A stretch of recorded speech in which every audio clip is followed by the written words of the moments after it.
Good morning, नमस्कार प्रिय छात्र एवं छात्राओं। स्वागत है आप सभी का आपके अपने यूट्यूब चैनल संस्कृत प्रज्ञा में। मैं हूं आपका दोस्त संतोष कुमार। आज मैं पुनः कक्षा 10 के विद्यार्थियों के लिए देव भाषा कही जाने वाली संस्कृत भाषा जो अपरिमित ग्रंथ समूह है, उसी में अन्योक्त विलासा नामक पाठ से श्लोकों का रसास्वादन कराने के लिए उपस्थित हुआ हूँ। तो प्रिय छात्रों, अभी भी आप चैनल को सब्सक्राइब नहीं किए हैं तो प्लीज़ चैनल को सब्सक्राइब करके बेल आइकन को प्रेस कर लें, ताकि इसी प्रकार की वीडियोज आपके मोबाइल पर सबसे पहले पहुंच सके और आप परीक्षा की तैयारी अच्छी प्रकार से कर सकें। तो आइए पहला श्लोक देखते हैं। नितरां नीचोऽस्मीति त्वं खेदं कूप कदापि मा कृथा अत्यंत सरस हृदयो यतः परेशान गुण गृहीतासि।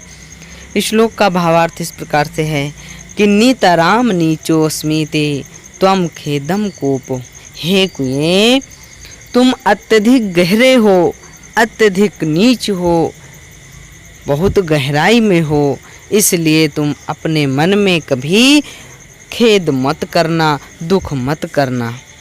कदापि माँ कृथा, कदापि कभी भी अपने मन में अपने गहराई होने का दुख मत करना। हे कुएं तुम अत्यंत गहरे हो, इसलिए अपने मन में कभी दुख मत करना, क्योंकि अत्यंत सरस हृदयो यतः परेशान गुण गृहीतासि, क्योंकि तुम अत्यंत शीतल हृदय वाले हो, सरस हृदय वाले हो और दूसरों के गुण रूपी रक्षी को ग्रहण करने वाले हो। हे कुएं तुम्हारा हृदय बहुत दयालु है, शीतल है, क्योंकि तुम्हारे अंदर जल होता है और तुम दूसरों के गुण रूपी रस्सी को भी ग्रहण करने वाले हो, दूसरों के गुणों को ग्रहण करने वाले हो, इसलिए अपने मन में कभी दुख मत करो। अगला श्लोक है। नीरचीर विवेके हंसालस्यं त्वमेव तनुषे चेत् विश्वस्मिन् धुनान्यः कुलव्रतं पालयिष्यति कः, पालयिष्यति कः। श्लोक का भावार्थ इस प्रकार से है। हंस को संबोधित करते हुए कहा गया है कि हे हंस, नीर क्षीर विवेके हंसालस्यम त्वमेव तनुषे चेत्। हे हंस, अगर तुम ही दूध और पानी को अलग करने का जो तुम्हारे अंदर गुण है, अगर उस अपने कुल व्रत का पालन तुम ही करने में आलस्य करोगे तो इस तुम्हारे कुल व्रत का पालन कौन करेगा। हे हंस, दूध और पानी को अलग करने का जो तुम्हारा गुण है और उसको इस संसार में, विश्व में कौन है जो तुम्हारे व्रत का पालन करेगा। दूध और पानी को कौन अलग करेगा, तो इसलिए आलस मत करो। अगला श्लोक है। रे रे चातक सावधान मनसा मित्र क्षणं श्रूयताम्। रे रे चातक सावधान मनसा मित्र क्षणं श्रूयताम्। अम्भोदा बहवो वसन्ति गगने सर्वेऽपि नैतादृशः, सर्वैपि नैतादृशः। केचित् वृष्टिभिराद्रयन्ति वसुधां गर्जन्ति केचिद्वृथा, गर्जन्ति केचिद्वृथा।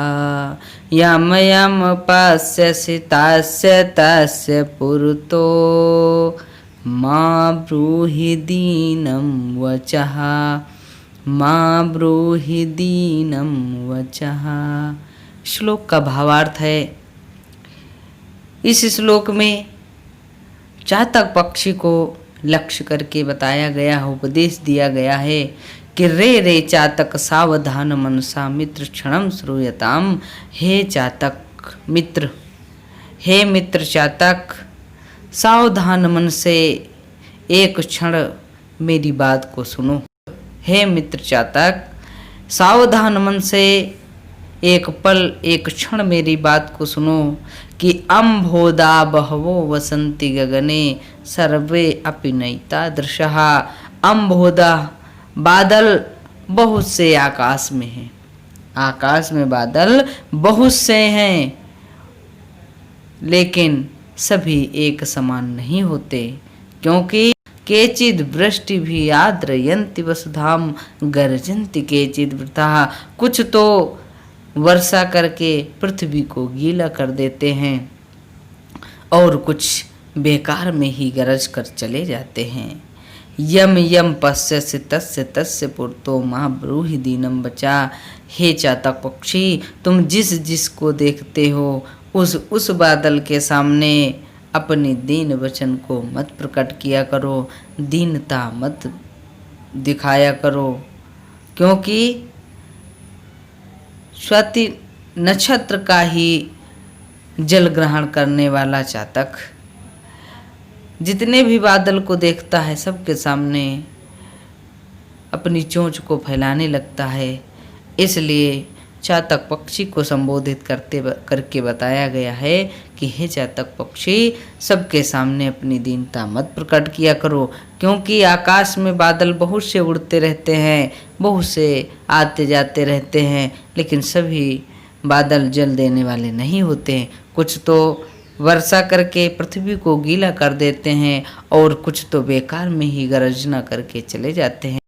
अगला श्लोक है, नावै ताड़नात् तापनात् वहिन्मध्ये नावै विक्रयात् क्लेश्यमानोऽस्मि स्वर्णस्य मे मोक्ष दुःखं तदेकं यतो मां जना गुञ्जयातो लयन्ते यतो मां जना गुञ्जयातो लयन्ते यतो मां जना गुञ्जयातो लयन्ते। श्लोक का भावार्थ इस प्रकार से है कि स्वर्ण अपने दुख को प्रकट करते हुए कह रहा है कि ना वे ताड़नाथ तापनाथ वहीन मध्य, ना मुझे पीटे जाने का दुख है, ना मुझे अग्नि के मध्य में जलाए जाने का भी दुख है, और ना वे विक्रयात क्लिश्यमानोऽस्मि अस्मि, मुझे ना विक्रय किए जाने का डर है। मुझे ना तो दुख विक्रय किए जाने का है, ना मुझे पीटे जाने का दुख है, और ना अग्नि के बीच में तपाए जाने का भी दुख है। मुझे बस केवल यही एक दुख है कि लोग मुझे घुंघची रत्ती से तोड़ते हैं, मेरी तुलना रत्ती से करते हैं। बस स्वर्ण अपना यही एक दुख प्रकट कर रहा है कि ना मुझे पीटे जाने का दुख है, ना अग्नि के बीच में तपाए जाने का दुख है, और ना बेचे जाने का भी दुख है। बस दुख है तो केवल लोग मुझे जो रत्ती से तोलते हैं, मेरी तुलना बहुत कम आंकते हैं, इसलिए यही मेरा एक दुख है। अगला श्लोक है कि रातिर्गमिष्यति भविष्यति सुप्रभातम भास्वानुदेश्यति हसिष्यन्ति पंकजाली इत्थं विचिन्तयति कोशगते द्विरेफे इत्थं विचिन्तयति कोशगते द्विरेफे हन्त हन्त नलनीं गज उज्जहार।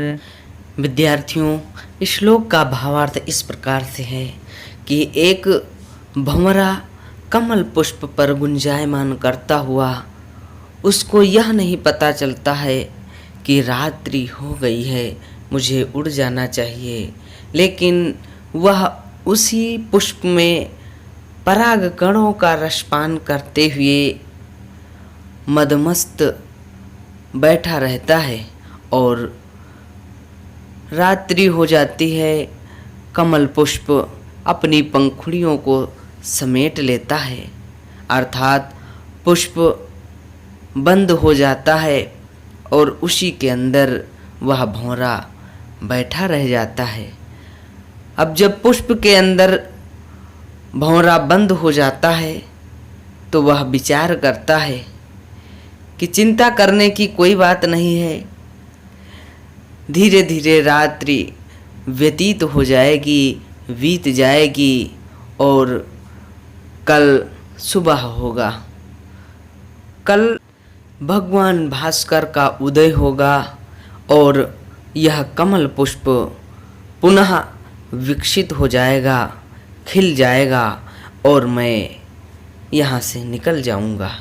इस प्रकार का विचार करता हुआ वह भंवरा उसी कमल पुष्प में बैठा था कि हाय, दुख की बात है कि उसी समय एक पागल हाथी कहीं से आता है और उसी कमल नाल को उखाड़ कर खा जाता है।